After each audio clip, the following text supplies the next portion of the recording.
Sa unang tingin, hindi mo aakalaing isa siyang superstar. Tahimik lang, payat tingnan, pero pag binigyan mo ng bola, parang may GPS sa utak. Laging eksakto yung pasa. Siya yung tipo ng player na hindi kailangan dumakdak para makasira ng depensa at hindi kailangan ng athleticism para maging MVP.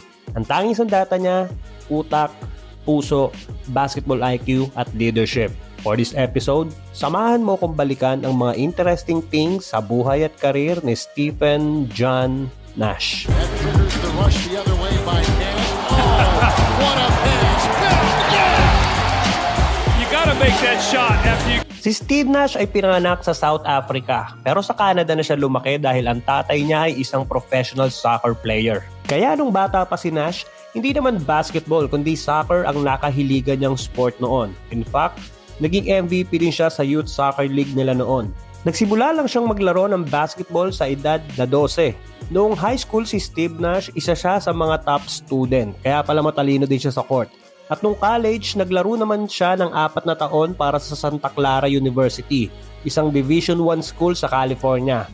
Doon niya nailabas at naipakita ang kanyang husay, IQ at court vision na magdadala sa kanya sa pinakamalaking liga.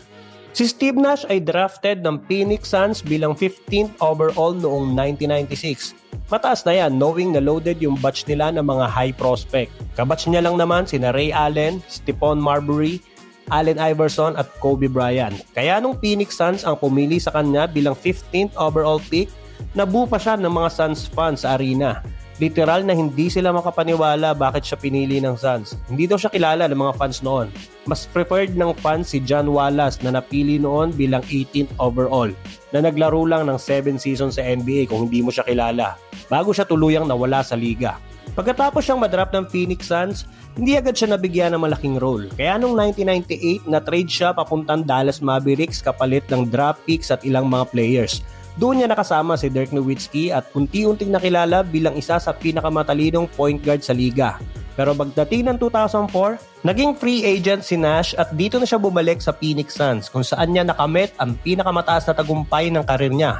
Pagkatapos ng halos 8 taon sa Suns, lumipat siya noong 2012 sa Los Angeles Lakers bilang free agent para sana makabuo ng super team kasama sina Kobe Bryant, Dwight Howard at Pau Gasol.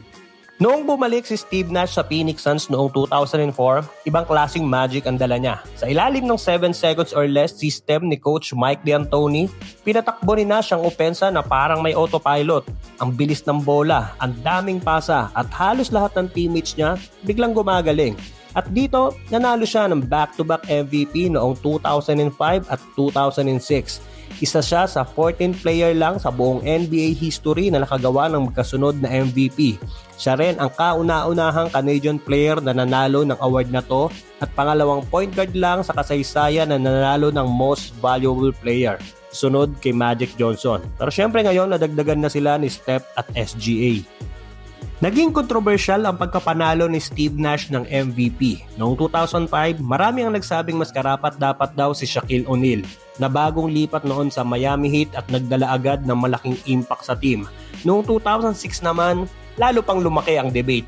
Kasi kahit mas mataas ang averages ni na Kobe Bryant at LeBron James, si Nash pa rin ang nanalo ng pangalawang sunod na MVP.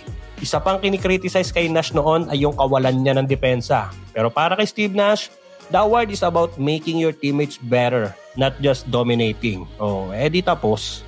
Isa din si Steve Nash ay ilang player lang sa history na nakapasok sa prestihiyosong 50-40-90 club. Ibig sabihin, 50% field goals, 40% 3-point shooting at 90% free throw percentage sa loob ng isang buong season.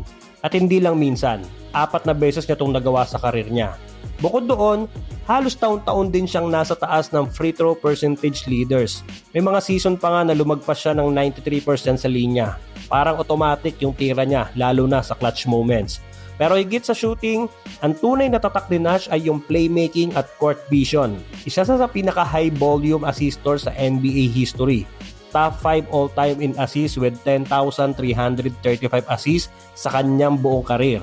At kilala sa kakayahan niyang makakita ng pasa na hindi nakikita ng ibang tao. Kumbaga, bago mo mapansin na libre yung kakampi niya, napasa na ni Nash yung bola. Sila ni Amar'e Stoudemire ang bagong version noon ng Stockton to Malone.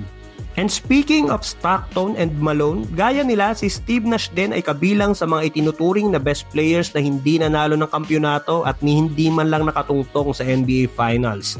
Noong panahon niya sa Phoenix Suns, ilang beses silang nadali ng mas malalakas na kalaban tulad ng Spurs nila Tim Duncan at Lakers ni Kobe Bryant. Muntik na sana sila makapasok sa Finals noong 2007. Kaso, noong West Finals laban sa San Antonio Spurs, nangyari yung Robert Horry hip check incident.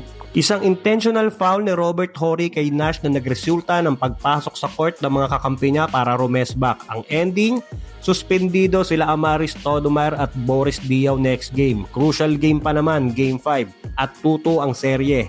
Maraming analyst at fans ang naniniwala hanggang ngayon na kung hindi na suspende sina Amare at Diaw, baka finals bound daw ang Suns noon. Pagkatapos ng legendary playing career niya, nagpatuloy pa rin si Steve Nash sa pagbibigay ng kaalaman sa laro. Isa siya sa mga unang tumulong mag-mentor kay Stephen Curry lalo na pagdating sa shooting form at playmaking IQ. Paglaon, naging head coach siya ng Brooklyn Nets noong 2020 para i-coach ang super team ni KD, Kyrie at Harden. At kahit maikli lang ang stint niya, pinakita niya pa rin ang respeto ng buong liga sa kanyang basketball mind. Bukod doon, aktibo rin siya sa Steve Nash Foundation, isang organisasyon na tumutulong sa edukasyon at kalusugan ng mga kabataan. Noong 2024 naman, bumalik siya sa spotlight sa pamamagitan ng show na Mind the Game kasama si LeBron James kung saan pinag-uusapan nila ang advanced basketball strategy at leadership sa loob ng court. Lahat ng yan ay patunay kung bakit siya na-induct sa Naismith Memorial Basketball Hall of Fame noong 2018. Hindi lang bilang MVP o playmaker, kundi bilang isa sa mga utak na nagbago ng modernong basketball. Paki-like ng ating video kung natripan mo at paki-follow or subscribe na din ang ating channel, baka naman para updated ka sa susunod pang NBA kwentuhan.